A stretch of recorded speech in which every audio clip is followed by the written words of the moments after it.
kapayapaan na nagmumula sa ating Panginoon Diyos sumagana nawa sa bawat isa sa atin. At muli natin pag-aralan yung ating pag-aaral ng nakaraan o ang continuation ng pag-aaral natin ng nakaraan about the firstborn dito sa aklat ng Hebreo chapter 12 verse 23 na ang atin naman paksang pag-aaralan ay ang the church of the firstborn. Kaya ito pa rin yung ating teksto, Hebreo chapter 12 verse 23. Ganito ang sinasabi ng banal na kasulatan. Sa pangkalahatang pulong at iglesia ng mga panganay na natatala sa langit, at sa Diyos na hukom ng lahat ng mga espiritu ng mga taong ganap na pinasakdal. Pagpalain ng Panginoon ang pagkabasa ng kanyang salita at ito nga yung ating pag-aralan about dito sa the church of the firstborn o ang iglesia ng mga panganay. Nakagaya ng ating nabanggit at nasabi sa ating pag-aaral ng nakaraan, ito ay ang mga sumampalataya dito sa bagong tipan o ang dugo ng tipan ng ating Panginoong Kristo. Sila yung tinatawag na panganay na iglesia. Sapagkat sa ating pag-aaral nga ng nakaraan, ang ating Panginoong Kristo ang panganay sa mga patay. Yung tinatawag na firstborn from the dead. At yung tinutukoy natin na kamatayan doon ay yung spiritual death. Yung pinasok ni Eva at ni Adan, yun yung spiritual death. Kaya nang pasalin ng ating Panginoong Kristo, ang kasalanan ng sanlibutan ng tubusin niya o kanyang akuin, ang sala ng sanlibutan, ay kahalintulad din na siya ay nagpasan ng sala o ng kasalanan. Kaya ibig sabihin, napapasok din siya sa tinatawag na kamatayang espiritual, kaya nga nahiwalay din siya sa ating Panginoon Diyos na binanggit nga doon sa Matthew chapter 27 verse 26 ay, Ama, bakit mo ko pinabayaan? At dun nga sa pag-aaral na yaon ng ating Panginoon Kristo, physically, namatay din siya sa krus. Then, ayon sa aklat ng mga gawa, chapter 2, verse 23 to 31, siya man ay nababa sa Hades, sapagkat yan din ang sinasabi ng kasulatan, ang kabayaran ng kasalanan, kamatayan, at ang tinutukoy na nga dong kamatayan ay yung tinatawag na Hades. Yun yung hirap ng kamatayan. Yung sinabi ron, ang Hades na siyang hirap ng kamatayan, nabanggit yan sa aklat ng Lucas chapter 16. At dito nga kung ang ating Panginoong Kristo ay ibinangon at binuhay na maguli at siya'y naging malinis at naging banal uli sa harapan ng ating Panginoon Diyos, nang ibig sabihin ang dugo ng tipan ang nagpabanal din sa Kanya kasi wala namang ibang maglilinis ng pinasang kasalanan ng ating Panginoong Kristo. Sa lahat ng may taglay na kasalanan, siya na yung may pinakang mabigat na tinaglay na kasalanan. Kasi inako niya ang sala ng sanlibutan. At nangyari naman yon, naganap yon. Kaya nga dahil dito, paano nga nakabalik ang ating Panginoon Kristo sa Ama? Paano siya nakaupo uli sa kanan ng ating Panginoon Diyos o ng Ama, gayong pinasan niya ang sala ng sanlibutan?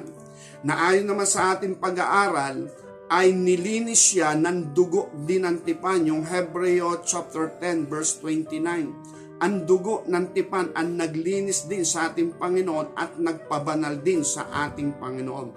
Kaya nga siya yung tinawag na firstborn from the dead.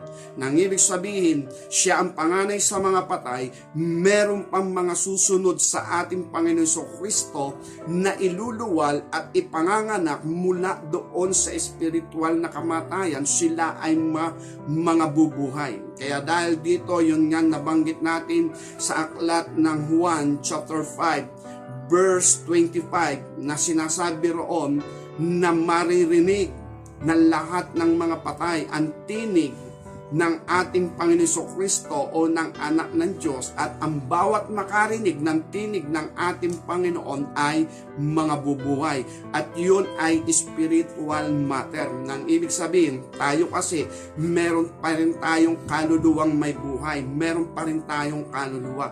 Lamang yung ating kaluluwang may buhay ay nahiwalay na nga sa Diyos, nawala yung holiness and righteousness, nawala yung larawan at wangis ng Diyos, impulsive na na.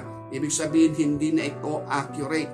Pero kung maririnig muli natin ang tinig ng ating Panginoon Diyos sa pamagitan ng ating Panginoon Kristo, na siya ang tagapamagitan ng ating Panginoon Diyos sa tao at sa Kanya, at ang dalang salita ng ating Panginoon Kristo ay buhay.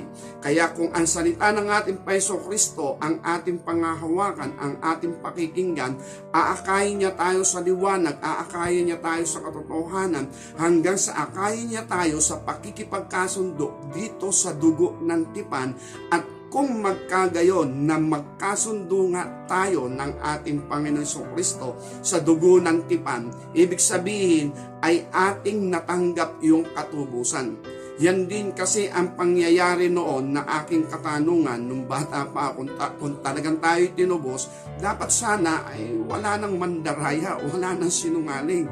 Kaya napakahirap paniwalaan nga nung bata ako na wala naman nagtuturo sa akin, hindi ko naman alam ang banal na kasulatan. Bagamat bata ay may pagkapiloso po ako, hindi ako naniniwala na tayo tinubos dahil wala naman akong makita na larawan ng tinubos ng ating Panginoon Kristo. Kaya nga ito ngayon yung punto na ating sinasabi, kung tayo ay tinubos ng ating Panginoon Kristo, dapat ay makalabas tayo sa kapangyarihan ng kasalanan, at yun ay mangyayari kung maayos yung ating pakikipagkasundo dito sa dugo ng tipan na itinatag ng ating Panginoong Hesukristo. Na lagi natin sinasabi, dapat ang dalawang bahagi ay magkakasundo. Kumbaga sa dalawang nag-iibigan o nagmamahalan ay hindi pwedeng iisa lang ang nagmamahal. Nang ibig sabihin ay dapat magkasundo sila. Di ba ganyan naman kapag may ikinakasal? Sinasabi ng officiating minister, sinasabi halimbawa ng pastor, ng obispo, o ng pariman, o maging ng huwesman, o ng mayorman, ay laging sinasabi nila na lalaki, tinatanggap mo ba na maging kabiyak itong iyong asawa, itong babae na ito? Di siyempre, lagi imik dyan, opo. Pero kapag hindi umimik ng opo, hindi talaga matutuloy ang kasal. Gayon din yung babae. Babae, tinatanggap mo ba maging kabiyak na asawa o kabiyak ng iyong buhay at maging asawa? Itong lalaki, kapag ang babae hindi umimik ng oo o kaya opo, hindi matutuloy ang kasal. Kaya ibig sabihin, kailangan maliwanag yung pagkakasundo para mapagtibay na sila ay kasal. At dito sa dugo ng tipan, dapat naging malinaw din ito sa isa't isa. Hindi pwede na ang ating Panginoon Kristo ay hindi sasang-ayon sa ating pakikipagkasundo sa Kanya. Dapat ay mapasang-ayon natin siya. Kaya ibig sabihin, dapat malaman muna namin ano ba ang testamento, ano ba ang New Testament, ano ba ang kinapapalooban ng ibig sabihin kapag tayo nakipagtipan sa dugo ng tipan ng ating Panginoon Kristo, ano yung ating responsibilidad, ano yung ating pangahawakan, ano yung mangyayari, ano yung magaganap. Dapat maging malinaw din ito sa atin, sapagkat kung hindi magiging malinaw sa atin itong testamento o yung New Testament ng ating Panginoon Kristo, kahit pa sabihin natin na ikipagtipan tayo sa ating Panginoon Kristo, ay maaaring deniable pa rin. Kaya nga meron tayo dito sa aklat ng Matthew chapter 7 verse 21 na merong hindi kikilalanin ang ating Panginoon Kristo sa araw ng paghuhukom. Bagamat sasabihin nila, di ba kami nangaral kami, di ba nanghula kami, di ba nagpalayas kami ng masasamang espiritu o nagpalayas kami ng demonyo sa iyong pangalan. Pero nung sasabihin ng Panginoon, hindi ko kayo nakikilala, I can never knew you. At yun nga yung sinasabi natin sa pangangaral, I can never knew you, walang intimate relationship. Nang ibig sabihin, walang nabuong maayos na relasyon ang ating Panginoon Kristo sa mga taong ito, bagamat sila ay gumagamit din ng pangalan ng Panginoong Hesus at may kapangyarihan. Kaya napakahalaga na malinaw yung ating pakikipagtipan sa ating Panginoon Kristo, kasi kapag hindi naging malinaw yung ating pakikipagtipan sa ating Panginoon Kristo, maaaring ang akala natin nakipagkasundo na tayo sa dugo ng tipan ng ating Panginoon Kristo, pero siya hindi pa siya nakikipagkasundo. Kasi nga hindi natin alam kung ano yung New Testament, ano yung kasunduan ng bagong tipan. Maaari sabihin natin, Panginoong Sus, tinatanggap kita bilang Panginoon tagapagligtas ng aking buhay. Pero walang malinaw na ako po ay nakikipagkasundo sa iyo. Pinapatubos ko ang aking buhay sa iyo. Tatalikod ako at nais kong lumabas sa kapangyarihan ng kasalanan at gusto ko lumakad sa kaliwanagan na iyong sinasabi sa banal na kasulatan na ikaw yung ilaw. At bawat sumusunod sa iyo, hindi lalakad sa kadiliman, kundi bagkos magkakaroon ng ilaw ng kabuhayan. Yung sinabi niya sa John chapter 8 verse 12. Kaya ibig sabihin, meron tayong bagong tipan dito sa aklat ng Biblia. Merong lumang tipan at may bagong tipan. At dapat makita natin ano ba ang kinapapaluban ng bagong tipan. Ano ba yung kasunduan dito? Kaya kapag tayo ay nakipagtipan sa ating Jesucristo, dapat malinaw din, maayos din, at higit sa lahat ay makuha natin yung pagsang-ayon ng ating Panginoong Jesucristo. Kaya dito sa sinasabi na iglesia ng mga panganay, ito yung ating assurance of our salvation. Ito yung pinakalooban o nasa loob o nakapaloob dito, yung katiyakan na tayo nga ay natubos. Kasi kung tayo ay nakalabas na sa kapangyarihan ng kasalanan, isa lang ang ibig sabihin niyan, natubos nga tayo. Kagaya ng ating Panginoon Jesucristo, nakalabas uli siya sa tinatawag na kapangyarihan ng kasalanan. Tinanggap siya ng Ama, kaya siya yung panganay sa mga patay. Then, nakahain ang dugo ng tipan, ang bagong tipan, bukas na bukas pa yan. At kung maipapangaral natin ang ebanghelyo ng ating Panginoon at ating ipapahayag sa kanila na ang pinakang kabuuan ng lahat ng bagay na ito ay yung ating mapasang-ayon ang Panginoon Jesucristo na tayo ay totoo sa ating sarili. Na totoo tayo na nagpapatubos talaga sa Kanya at totoo tayo na nais natin ng pagbabago talaga sa ating mga sarili. At kung yun ang makikita ng ating Panginoon Jesucristo, yun naman ang inaasahan niya na hindi mahirap na siya'y makipagkasundo sa atin. Balikan uli natin yung aklat ng Isaias, chapter 66. Ganito ang sinasabi ng banal na kasulatan na minamasdan ng ating Panginoon ang mga tao na kung saan ay may kapakumbabaang loob o may pagsisising loob. Okay, basahin natin sa verse 1 hanggang 2. Ganito ang sabi ng Panginoon, ang langit ang aking luklukan at ang lupa ang aking tungtungan, anong anyo ng bahay ang inyong itatayo sa akin at anong dako ang magiging aking kapahingahan, sapagkat ang lahat ng mga bagay na ito ay nilikha ng aking kamay at sa gayon nangyari ang lahat ng mga bagay na ito, sabi ng Panginoon. Ngunit ang taong ito ay titingnan ko. Sa matuwid bagay siyang dukha at may pagsisising loob at nanginginig sa aking salita. Kaya ito yung pinakang kategory na ang usapin dito ay kung maitatatag ang bahay ng ating Panginoon Diyos. Ibig sabihin maigagawa. Kasi ang sabi rito, langit ang aking luklukan, lupa ang aking tungtungan, anong anyo ng bahay ang itatayo nyo para sa akin? Sapagkat lahat ng bagay ay nalikha sa pamagitan ng aking kamay at nangyari ang lahat ng bagay. Pero sabi rito, gayon man mamasdan ko ang taong ito at maybe pwedeng ikaw yung taong yon at maybe ako yung tao na yon o kung ang sino mang tao na kagaya nito ay minamasdan niya. Ang sabi doon, contrite in spirit, poor and contrite in spirit, siyang dukha. Nang ibig sabihin ng poor and contrite in spirit, pwedeng ito yung kalagayan ni Haring Solomon. Nung sabihin niya sa kanyang sarili ay hated life. Yung bang sa kalagayan niya ay wala siyang maipagmalaki. Bagamat siya'y hari, bagamat siya'y pinakamayaman sa buong lupa, siya na yung pinakandakila sa buong lupa, pero sa loob niya hindi siya masaya. Bagbag yung kanyang loob at yun yung sinasabing poor and contrite in spirit. Yung sinasabing contrite in spirit, nababagabag yung kanyang kalooban. Wala siya doon sa kagalakan, wala siya doon sa kasiyahan. Kaya sabi rito, gayon man titingnan ko ang taong ito, mamasdan ko ang taong ito. Siyang dukha, may pagsisisin loob at nanginginig sa ating salita. At kung may mga taong may kikipagkasundo sa ating Panginoon Kristo sa dugo ng tipan, napakaganda na makita ng Panginoon ay ang taong narito sa ganitong kalagayan. Poor and contrite in spirit. At yung sabi nga ay may paggalang at pagrespeto sa salita ng ating Panginoon Diyos.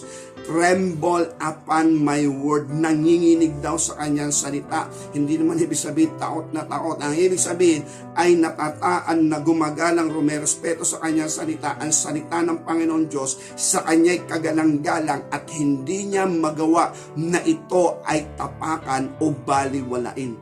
Ibig sabihin ay meron talagang pagrespeto. At higit sa lahat yung sinabi ron, may pagsisising loob. Yung sa loob niya ay talagang gusto niyang maging maayos yung kanyang kalooban gaya ng hiling ni Haring David sa aklat ng mga awit chapter 55 na 51. Aklat ng mga awit chapter 51 na sinasabi ni Haring David, create in me a clean heart, O God, and renew a right spirit within me. Kaya lang hindi ngayon natanggap ni Haring David. Kasi wala pang tumutubos sa kasalanan ng tao. At ngayong may tumubos na sa atin, sa ating kasalanan, sa pamagitan ng ating Panginoon Kristo, napakaganda na lumabas sa ating mga labi ang ganitong panalangin ni Haring David. Yung ganitong daing ni Haring David sa ating Panginoon Diyos, yung sinasabi, create in me a clean heart, O God, and renew a right spirit within me.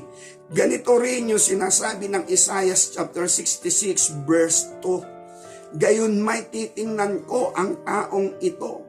Siyang dukha, siyang may pagsisising loob at nanginginig sa aking salita. Angkop na angkop yung kalagayan ni Haring David.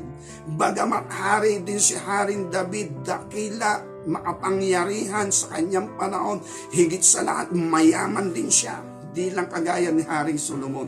Pero si David ay napakayaman din. Kasi nang itayo nga ang templo, ay nag-donate ito si Haring David ng 100,000 talentong ginto para sa pagpapagawa ng templo. Pero si Haring Solomon ay higit na mayaman kay Haring David. At yung 100,000 talentong ginto ay napakarami nun. Sabi nga sa panahon nga natin ngayon, ay baka abutin nyo ng bilyon. Kaya ibig sabihin, bilyonaryo si David, baka trilyonaryo pa nga si David. Pero ang usapin ng paglapit niya sa ating Panginoon Diyos, yun yung pinakang mabuti at pinakang dapat at magawa ng lahat ng tao sa panahon natin ngayon, buhat ng pumasok na yung bagong tipan. Yung sabihin ni Haring David, create in me a clean heart, O God, and renew a right spirit within me.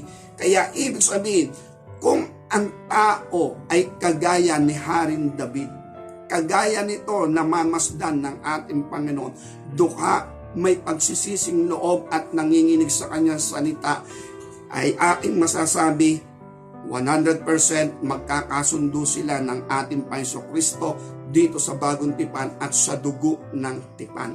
Kaya ibig sabihin maraming ganito, pero mga kapatid sa ating Panginoon Diyos, linawin natin ang bagong tipan, ito ay kasunduan.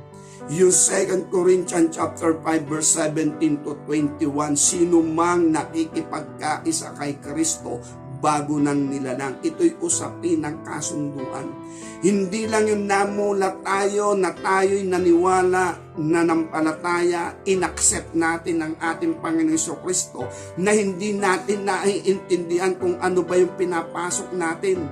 Hindi natin naiintindihan kung ano ba itong responsibilidad na ating tinatanggap o pinapasok. Kaya nga yung pag-aaral natin about doon sa mabuting binhi na sinasabi sa aklat ng Matthew chapter 13, na ang mga mabubuting binhi ay nakikinig ng salita ng Diyos at kanilang nauunawaan. Sa aklat ng Marcos, ganon din ang sinasabi, ang mabuting binhi ay nakikinig ng salita ng Diyos at tinatanggap. At sa aklat ng Lucas, ang mabuting binhi ay nakikinig ng salita ng Diyos at iniingatan. Sa mga tuwid ay meron ding mga proseso.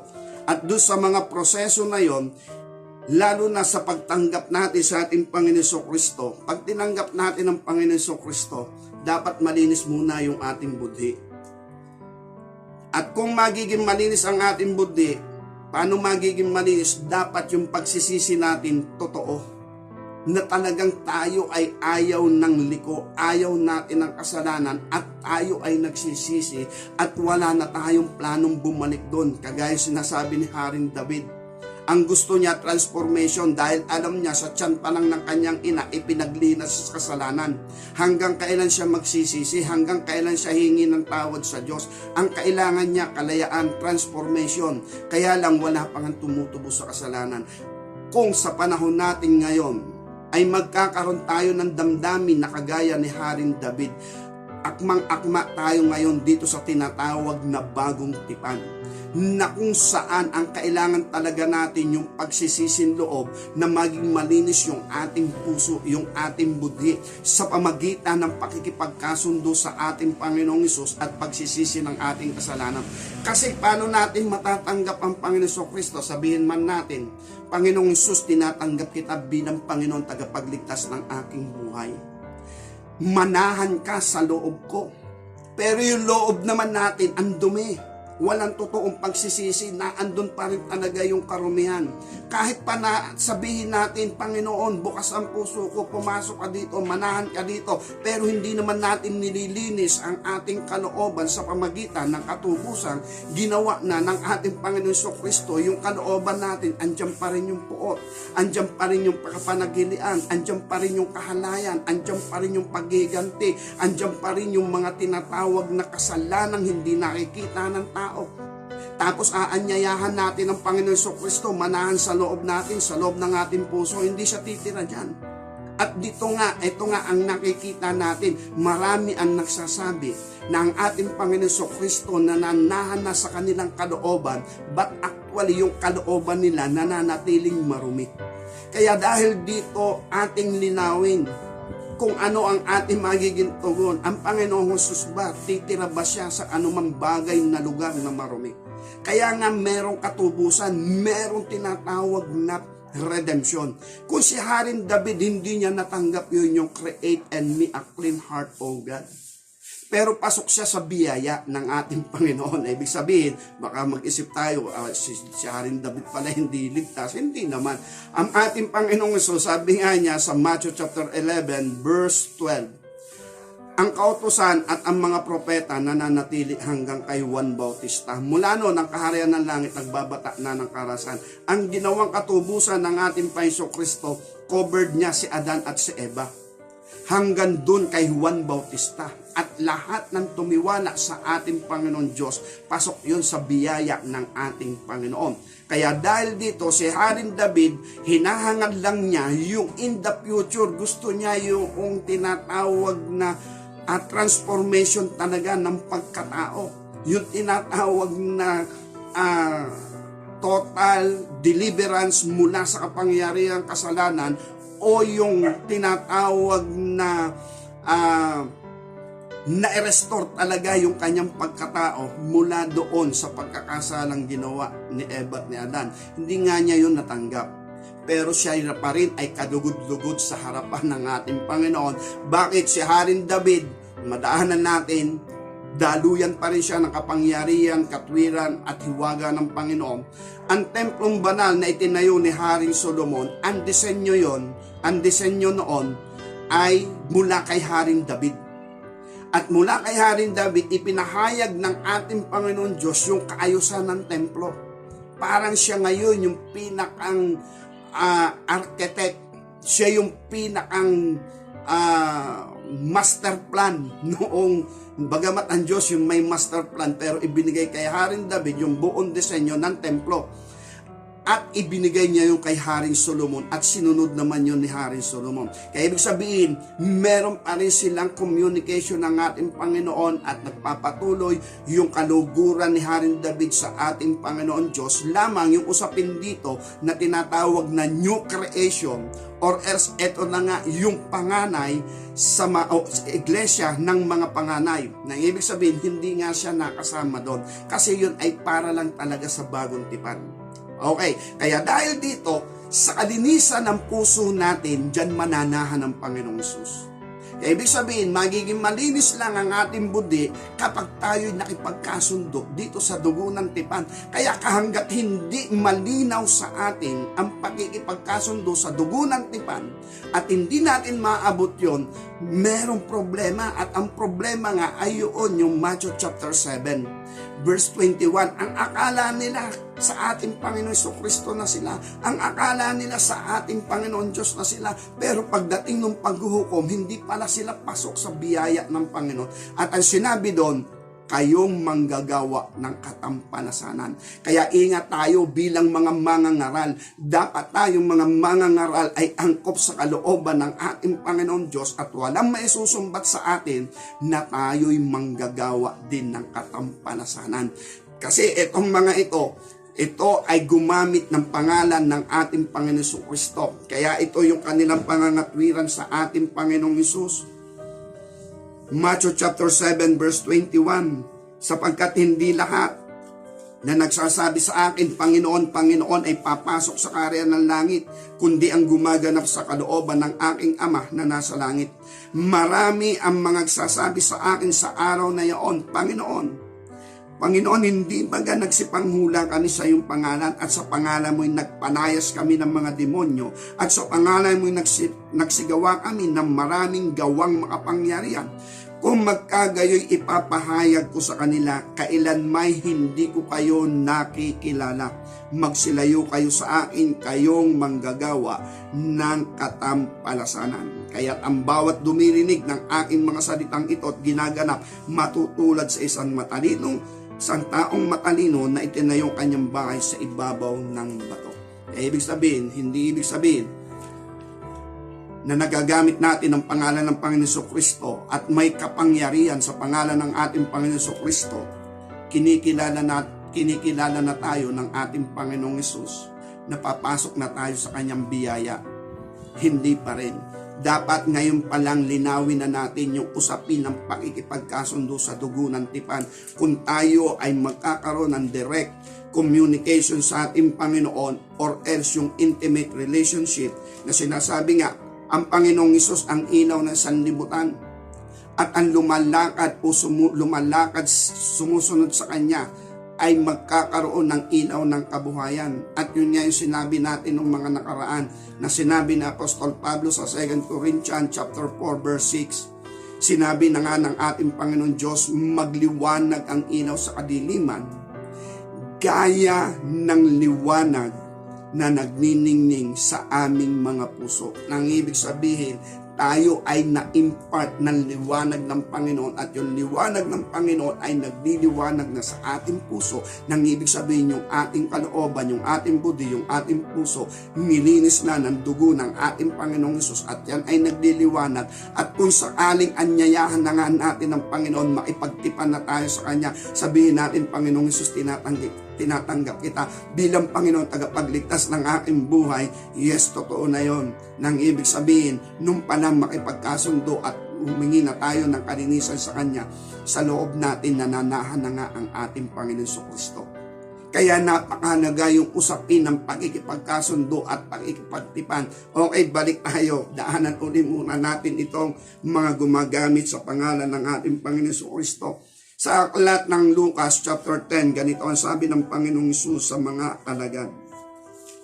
Verse 17, at nagsipagbalik ang 70 na may kagalakan at nagsasabi, Panginoon, pati ang mga demonyo ay nagsisusuko sa amin sa iyong pangalan. At sinabi niya sa kanila, nakita ko si Satanas na nahulog na gaya ng lintik mula sa langit. Narito, binigyan ko kayo ng kapamalaan na inyong yurakan ang mga ahas at ang mga alakdan at sa ibabaw ng lahat ng kapangyarihan ng kaaway. At sa anumang paraan ay hindi kayo maaano. Gayon may huwag niyong ikagalak ito na ang mga espiritu ay nagsisisuko sa inyo, kundi inyong ikagalak na nangasusulat ang inyong mga pangalan sa langit. Kaya ibig sabihin ng ating Panginoong Hesus, tuwa-tuwa yung 70 na mga alagad ng Panginoong Hesus. Kasi binigyan niya ng kapamalaan laban sa lalang ng kadiliman. At ang sabi ron, nung bumalik yung 70, tuwa-tuwa sila. Ang sabi nila, Panginoon, maging yung mga demonyo nagsisuko sa amin. Gumagaling yung may karamdaman. Ang sabi ng Panginoon, nakita ko si Satanas na nahulog sa langit gaya ng lintik, gaya ng kidlat. Ang ibig sabihin, gayon may huwag niyong ikagalak ang mga bagay na ito, na ang mga masasamang espiritu ay sumusuko sa inyo. Ang ikagalak ninyo, ang pangalan nyo ay natatala sa langit, nasusulat sa langit. Kaya ibig sabihin, itong 70 ito, hindi pa sila sigurado kung sila nga ay nakasulat ang pangalan sa aklat ng buhay o nakasulat sa kalangitan ng kanilang pangalan. Gaya nung Matthew chapter 7 na ating sinasabi, maaaring ganito sila. Sila ay nangaral din, sila ay may dala ding banal na kasulatan. Ginamit nila ang pangalan ng Panginoong Hesus. Nagpagaling sila ng may sakit at maging yung may mga sapi o yung masasamang espiritu lumalayas. Pero sabi ng Panginoon, oo, mabuti yan. Dahil sa kapangyarihang ibinigay sa kanila ng Panginoon at kapamalaan. Pero meron pang isang punto. Ang ikagalak ninyo, yung pangalan nyo ay natatala sa langit. Kasi yung Matthew chapter 7 verse 21, sila ay gumagamit ng pangalan ng Panginoong Hesus, pero yung pangalan nila ay hindi natatala sa langit. Kaya anong araw ng paghukom, nagulat sila. Bakit wala yung pangalan nila doon? Bakit ayaw silang papasukin ng ating Panginoon doon sa kanyang kaharian at sila'y hahatulan? At ang sinalita lang ng Panginoon, kayong manggagawa ng katampalasanan.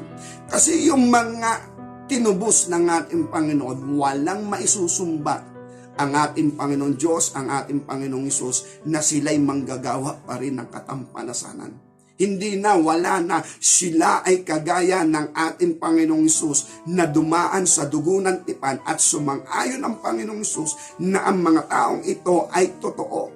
Nabagbag ang kalooban at may pagsisising loob talaga at may paggalang at pagrespeto sa kanyang mga salita. Kaya dahil dito sa ating teksto, ang sabi rito sa Hebreo chapter 12 verse 23, sa pangkalahatang pulong iglesia ng mga panganay na nangatatala sa langit at ng mga espiritu na pinaging ganap at pinasakdal. Kaya ibig sabihin, ito ay kakaiba kaysa doon sa kinamulatan ng tao na itinatag ng Diyos sa pamagitan ni Moises, ang batas ng kautusan o ang reliyon ng mga Hudyo.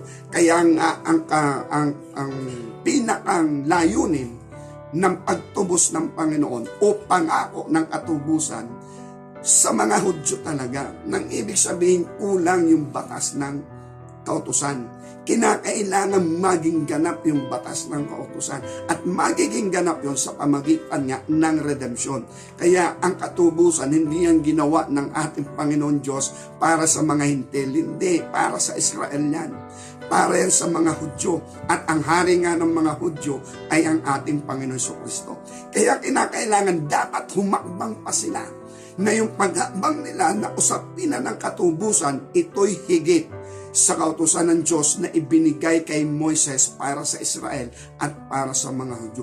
Higit pa ron. Kaya nga may sinabi ang ating Panginoon Jesucristo sa aklat ng Matthew chapter 5 verse 17, huwag niyong isipin na ako'y naparito sa sanlibutan upang sirain ang kautusan ni ang mga propeta, kundi bagkus upang ganapin. Kaya ibig sabihin, higit na mas mataas. At maaaring matalakay natin ng maganda sa susunod yung usaping yan about doon sa sinabi nga ng ating banal na kasulatan na binabasa ang Hebreo chapter 9 verse 14 na gaano pa kaya ang dugo ng kordero, ang dugo ng ating Panginoong Kristo sa pamagitan ng Espiritu Santo na walang hanggan ay maglilinis nga daw ng ating budhi. Naglilinis ng ating budhi upang maglingkod sa Diyos na buhay mula sa mga gawang patay. Nang ibig sabihin, ang gawang patay, sumusunod ka dahil sa utos. Ang buhay na paglilingkod sa Diyos, walang utos sa iyo. Pero yun yung kalooban mo na gumawa ng mabuti sa harapan ng Diyos kahit walang utos. Kasi gabagamat ginaganap na nga natin ang utos, pero kung mabigat sa ating kalooban, patay pa rin yun sa harapan ng Diyos.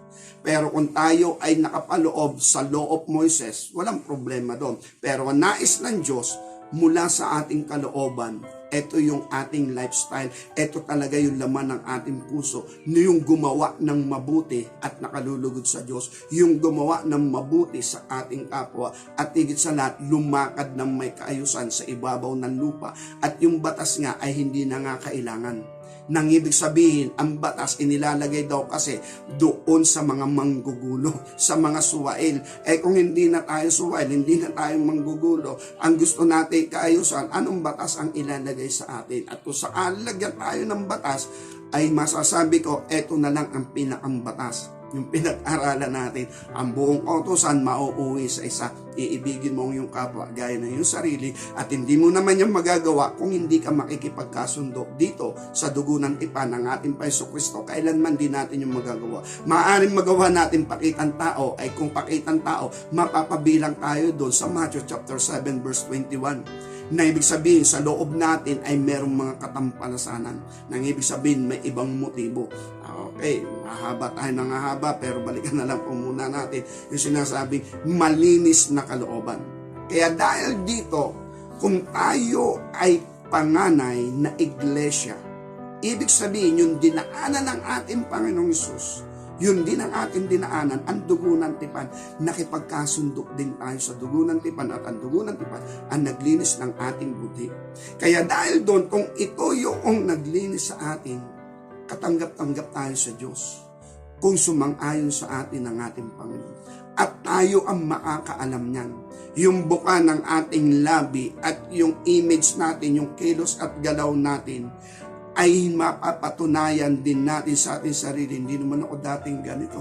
Ibig sabihin, hindi naman ganito yung buhay ko. Pero dahil sa biyaya ng Diyos, dahil sa paggalang at pagrespeto sa kanyang salita, eto na rin yung ating naging buhay. At higit sa lahat, dahil sa ating tinanggap, ito na yung pananaw natin sa buhay. Sana naman sumilang ang ebanghelyo ng kaliwanagan ng ating Panginoon Kristo sa lahat ng tao.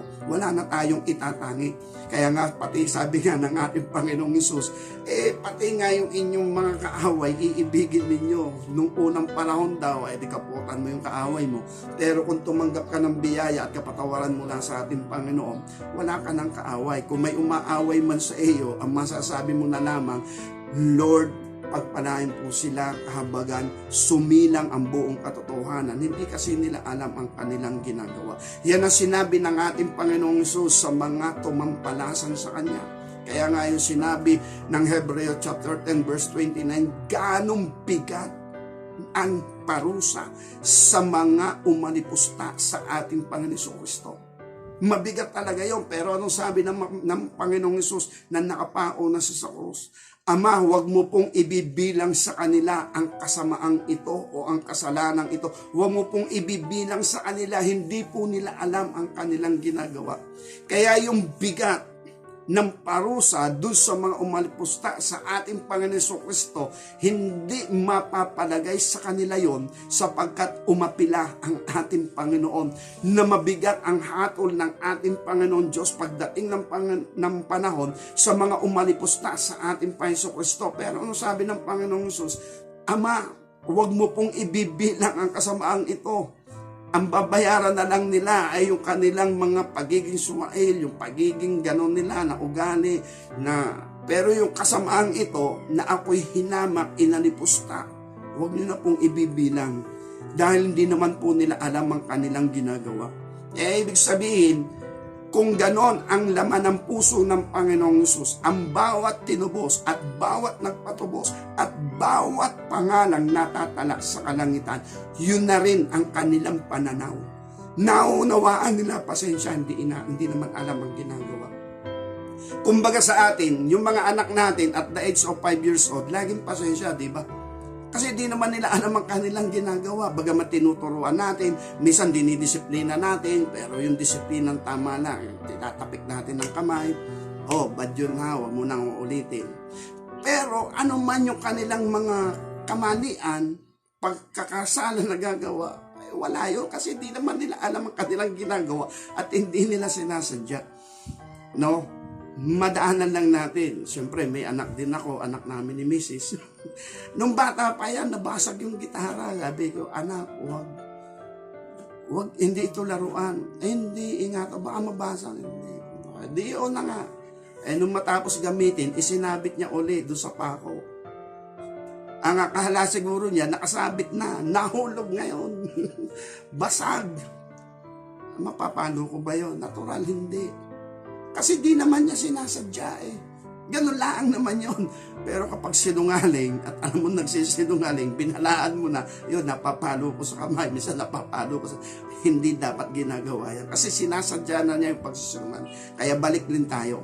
Ang punto sa harapan ng ating Panginoon Diyos. Kapag tayo ay natubos ng ating Panginoon, ang lawak ng pangunawa natin mula sa ating Panginoon Diyos at yung ating malasakit, pag-ibig sa ating kapwa na sana sumilang din sa kanila, hindi man natin pilitin, pero yung panalangin natin, hindi lamang yung pasarili natin pangangailangan, kundi panalangin natin, pamilya natin, ating komunidad na ginagalawan, mga kababayan natin, yung ating bansa. Siyempre ako bilang mangangaral, bansang Israel, lagi kong pinapanalangin. And then, ang sanlibutan yung kapwa-tao. Kasi eto nga ang tao, naghahanap gaya ni Hari Solomon, nasan ba yung tunay na buhay? Nasan ba yung kasiyahan? Hindi masumpungan. Kaya sabi nga, mahalaga din yung ganitong papel na ginagampanan. Na sinasabi natin, pinapangaral natin, masusumpungan natin yung pangungulila ng ating kaluluwa, yung tunay na buhay sa pamagitan ng Ebanghelyo ng ating Panginoon Kristo. Then, eto na nga. Kung tayo ay nakalabas sa kapangyarihan ng kasalanan doon sa spiritual death na yon, muli tayong binuhay. Ephesians chapter 2 verse 1, verse 5 at saka verse 6. Kung tayo muling binuhay, kinwikan tayo, muli tayong binuhay sa pamagitan ng pananampalataya sa ating Panginoon Kristo. Hindi ka mananahimik, dahil ikaw lang ang nakatanggap niyan. Ang mahalaga, ipahayag mo, mapakinggan nila, pero wala sa pilitan. Kaya sabi ng Panginoon, mapakinggan nila, maniwala man sila o hindi, at least ay nahayag sa kanila ang biyaya ng salita ng ating Panginoon. Kaya dahil dito mga kapatid sa ating Panginoon Diyos, napakagandang favor na kapag tayo ay nakipagkasundo sa dugo ng tipan, mapapatunayan talaga natin buhay ang Diyos. Totoo talaga siya at totoo talagang tayo kanyang tinubos. Kaya lang, maging tapat po tayo, maging totoo tayo sa ating sarili. Alamin natin ang New Testament, ano ba yung kasunduan dito. Then kung tayo magpapatubos, eto na yung kasunduan, yung usapin ng pagpapatubos na. Dapat mapasang-ayon natin ang ating Panginoong Hesus upang sa gayon maging malinis ang ating kalooban. Then, kung malinis ang ating kalooban, magiging banal niya tayong templo. Mananaan sa loob natin ng kanyang Espiritu. Excuse me po. Kaya dahil dito, babalikan po ulit natin yung Jeremiah chapter 31 verse 34, ang bagong tipan ay ito. Makikipagkasundo siya sa atin, ang ating mga kasalanan, hindi niya aalalahanin pa. Walang aalalahanin. Then, kasunod nito yung Ezekiel chapter 36 verse 25 to 27. Siya ang maglilinis ng ating buong karumihan sa lahat ng ating kasalanan, pagsalangsang at kasama. Siya ang maglilinis sa atin at kung saan tayo maging malinis na, ang sabi niya, bibigyan niya tayo ng bagong diwa. Bagong diwa, bagong prinsipyo, bagong kaalaman. Then, bibigyan din niya tayo ng bagong puso, yung ating kalooban. Tatanggalin daw niya yung pusong bato. Nang ibig sabihin, hindi natin pinatitigas yung ating konsensya. Lahat naman ng tao may konsensya. Yan pa nga rin nalalabi sa buhay ng tao, konsensya. Kaya ang lalang ng kadiliman, lalang ng kasamaan, patigasin yung konsensya ng tao. Alisin na niya yung konsensya niya. Kaya ibig sabihin, prinsipyong makasanlibutan, prinsipyo ng kadiliman, yung pinapatay na yung kanyang konsensya. Nang ibig sabihin, hindi na siya nakokonsensya. Then, yun yung mga lalang ng kadiliman. And then, yung ating matigas na puso, sabi, tatanggalin ng Panginoon Diyos sa pamagitan ng kanyang pakikipagtipan sa atin. At kung alisin niya yung pusong matigas, pusong bato, papalitan niya ng pusong laman, pusong makatao, as in makatao, kapwa-tao, na ibig sabihin, hindi natin magawang humamak ng kapwa-tao. Hindi natin magawa na lumait ng kapwa-tao. Hindi natin magawa na mandaya o dayain ang ating kapwa-tao. Kasi yung inilagay sa atin ay pusong laman, pusong makatao na yun. Kaya dahil dito, yung kanya daw espiritu ay mananahan, ilalagay niya sa loob natin. Kaya kung ilalagay niya yung kanyang espiritu sa loob natin, magiging tahanan niya yung ating puso, yung ating budi ng kanyang espiritu, yung holiness and righteousness. Kaya related yung sinabi natin sa Isaiah chapter 66. Anong bahay ang itatayo niyo sa akin? Langit yung luklukan ko, ang tungtungan ko lupa. Anong anyo ng bahay ang itatayo niyo? Gayunman, mamasdan ko yung taong ito. Maaring ikaw yon, maaring ako yon sa ngayon, na poor and contrite in spirit, dukha, may pagsisisin loob at nanginginig sa kanyang salita. Nang ibig sabihin, mamasdan ko ang taong ito na nasa kalagayang ito. Baka sakaling may tayo niya ang bahay ng Diyos. Kaya ibig sabihin, usapin kasi ito, yung Isaiah chapter 66 verse 1, usapin ito ng pagpatayo ng bahay ng Diyos. At sinasabi na ng ating Panginoon Diyos, walang sino man makakapagtayo niyan.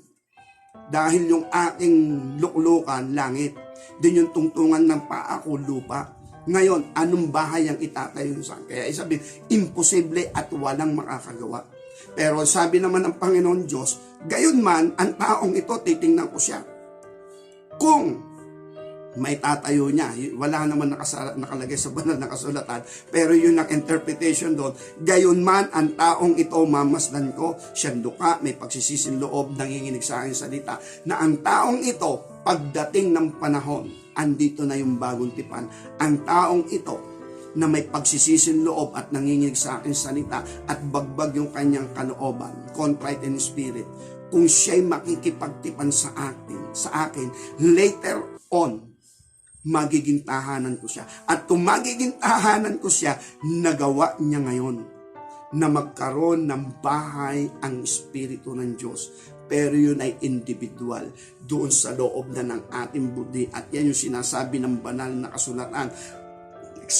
Yung sinasabi ng 1 Corinthians chapter 6, verse 16 to 17, na sinasabi roon, okay, 1 Corinthians chapter 6, verse 19, yata. Ganito ang sinasabi ng banal na kasulatan.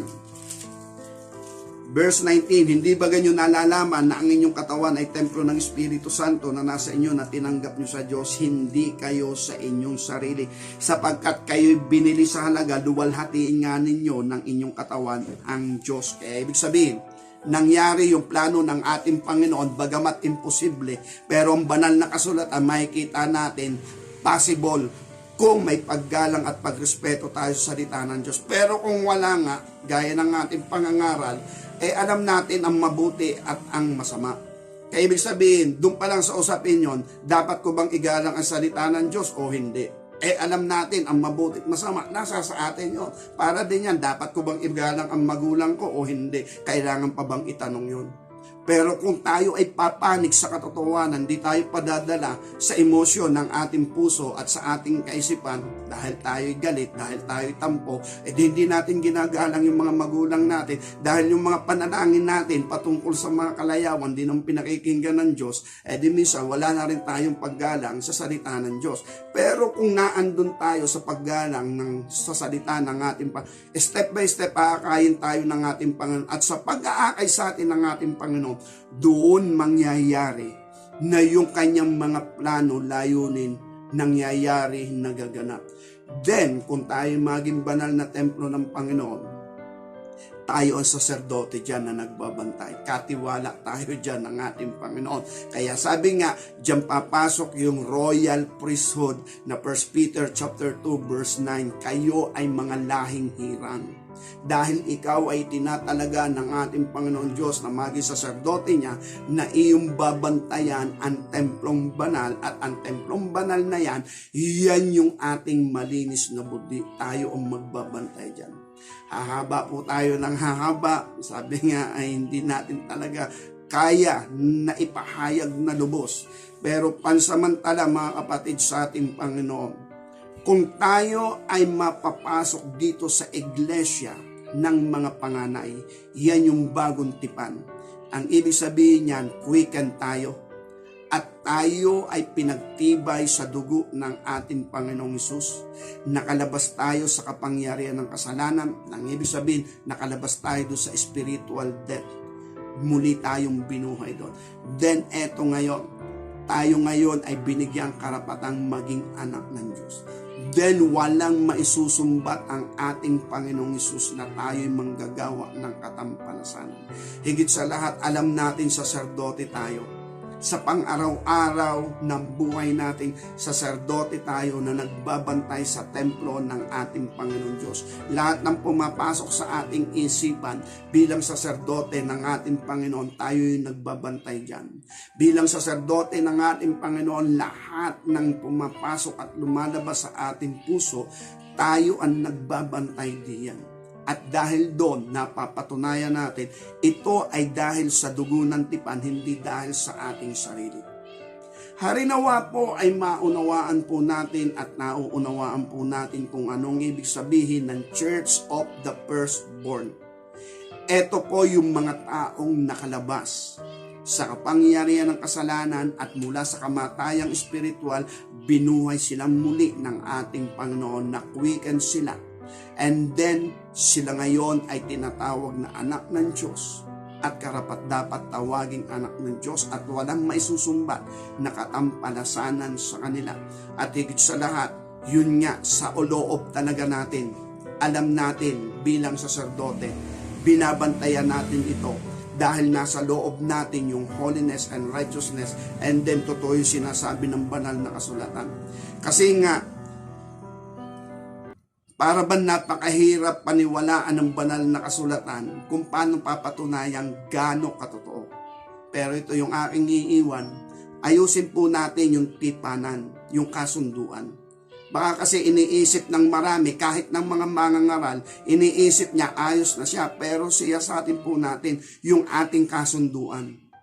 Kung talagang naging maayos yung kasunduan natin. Kasi kung hindi tayo nakakalabas sa kapangyarihan ng kasalanan at may maisusumbat na katampalasanan, mag-isip tayo. Kasi pagdating sa araw ng paghuhukom, walang ulitan.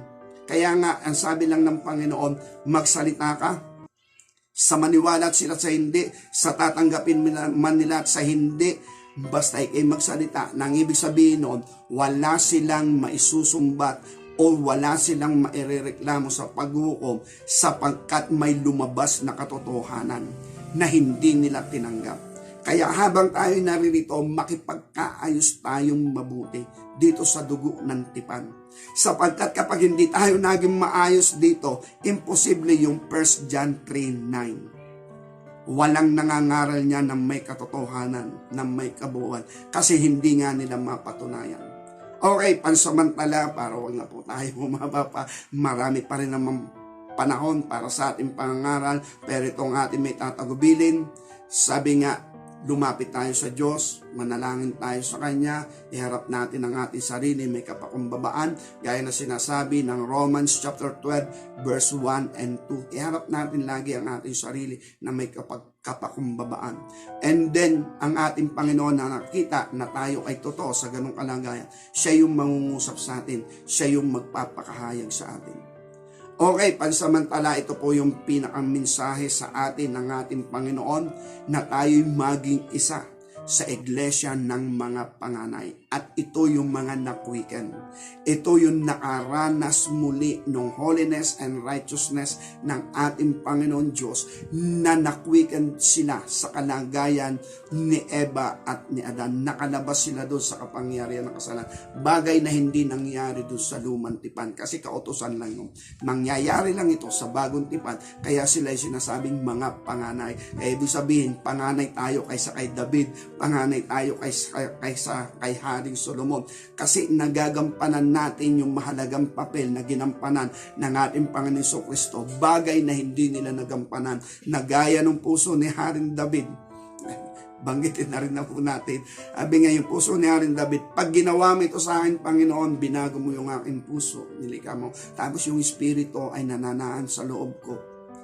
Ipapahayag ko ito sa mga mananalangsan. At ang mga makasalanan ay magbabalik loob sa iyo at ang mga makasalanan ay ang tawag doon ay converted. Ibig sabihin ay sila ay makikipagkaisa sa iyo. Matatransform sila sa iyo. Kaya lang hindi yun ay pangaral ni Haring David. Okay, hanggang dito na naman po mga kapatid sa ating Panginoon Diyos. Dalahin ko po na pagpalain tayong lahat ng ating Panginoon. Mangyari nawa nilalayo ng ating Panginoon Diyos sa ating buhay kung ba't tayo naririto sa ibabaw ng lupa. Amen. Tayo po.